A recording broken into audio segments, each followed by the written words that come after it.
While the general public perceives Bitcoin as some kind of physical-looking coin, it is actually far from that.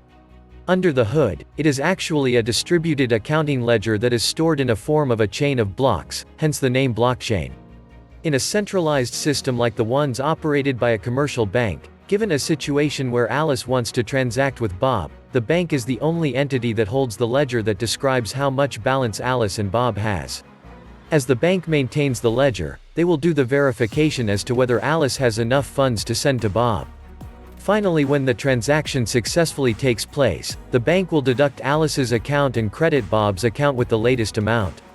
Bitcoin conversely works in a decentralized manner.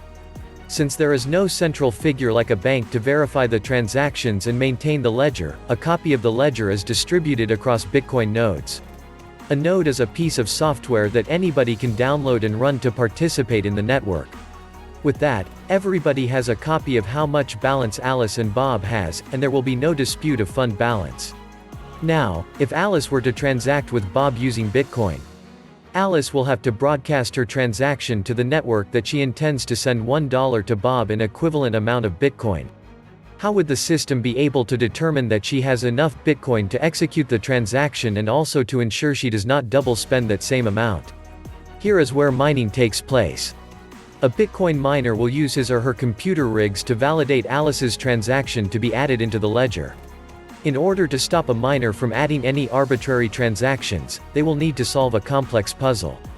Only if the miner is able to solve the puzzle, called the proof of work, which happens at random, then he or she is able to add the transactions into the ledger and the record is final. Since running these computer rigs cost money due to capital expenditure for buying the rigs and the cost of electricity, miners are rewarded with new supply of bitcoins that is part of its monetary system and some amount of fees paid by the person who wishes to transact, in this case it is Alice. This makes the Bitcoin ledger resilient against fraud in a trustless manner.